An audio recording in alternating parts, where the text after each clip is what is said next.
नमस्कार सभी श्रोताओं और दर्शकों को। आज हमारे चैनल ऐतिहासिक यात्रा की यात्रा निकलकर शिवाजी के छठे भाग राज्य अभिषेक पर पहुंच चुकी है।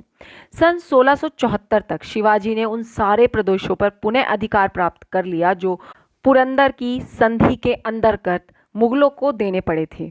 पश्चिमी महाराष्ट्र में स्वतंत्र हिंदू राष्ट्र की स्थापना के बाद शिवाजी ने अपना राज्य अभिषेक करवाना चाहा, परंतु मुस्लिम सैनिकों ने ब्राह्मणों को धमकी दी कि जो भी शिवाजी का राज्याभिषेक करेगा उसकी हत्या कर दी जाएगी। जब ये बात शिवाजी तक पहुंची तब उन्होंने इसे चुनौती की तरह लिया। तब उन्होंने ये ऐलान करवाया कि वो राज्याभिषेक तो उसी से करवाएंगे जो ब्राह्मण मुगलों के अधीन है। शिवाजी की निजी सचिव बालाजी ने काशी में 3 दूतों को भेजा, क्योंकि काशी मुगल साम्राज्य के अधीन थी। जब दूतों ने ये संदेश दिया तो काशी के ब्राह्मण काफी प्रसन्न हुए। मुगल सैनिकों को जब ये बात पता चली तब उन्होंने ब्राह्मणों को पकड़ लिया, परंतु युक्ति लगाकर उन ब्राह्मणों ने मुगल सैनिकों को समझाया कि उन दूतों से कहा कि शिवाजी कौन है, हम नहीं जानते वे किस वंश से आते हैं। दूतों को पता ही नहीं था कि वे कौन है और किस वंश से आते हैं। वे बोले हमें इस बारे में कुछ भी नहीं पता।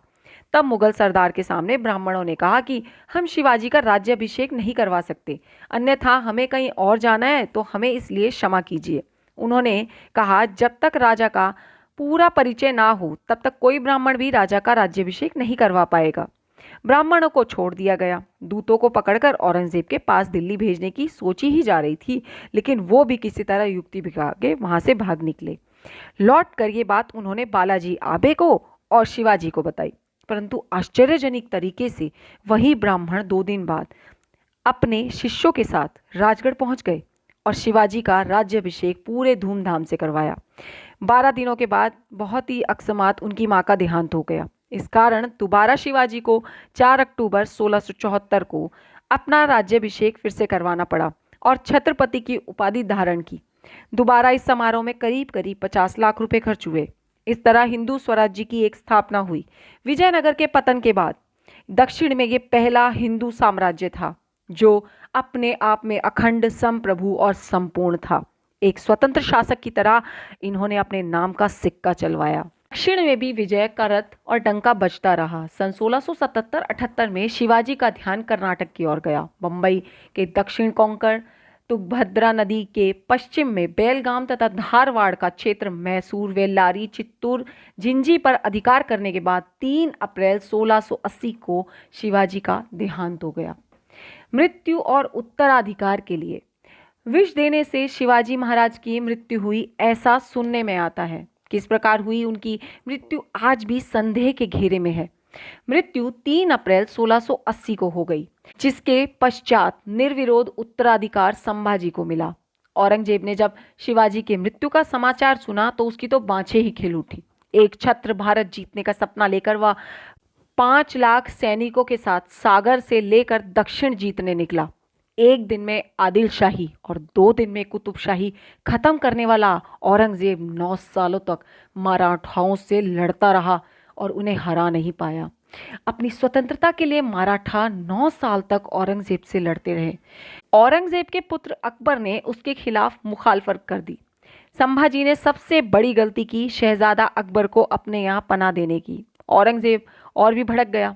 अंततः संभाजी की बीवी के सगे भाई यानी गाणोजी शिर्के की मुखबिरी से संभाजी को मुकर खां द्वारा बंदी बना लिया गया और औरंगजेब ने बड़ी बेरहमी से संभाजी का कत्ल कर दिया। अपने राजा के साथ हुई बदसलूकी और निशंसता द्वारा मारा हुआ देखकर पूरा मराठा साम्राज्य क्रोधित हो उठा। अपनी पूरी ताकत से राजा राम के नेतृत्व में मुगलों से संघर्ष जारी रखा। 1700 ईस्वी में राजा राम की मृत्यु हो गई। इसके बाद राजा राम की पत्नी ताराबाई 4 वर्षीय पुत्र शिवाजी द्वितीय की संरक्षिता बनकर राज करती रही।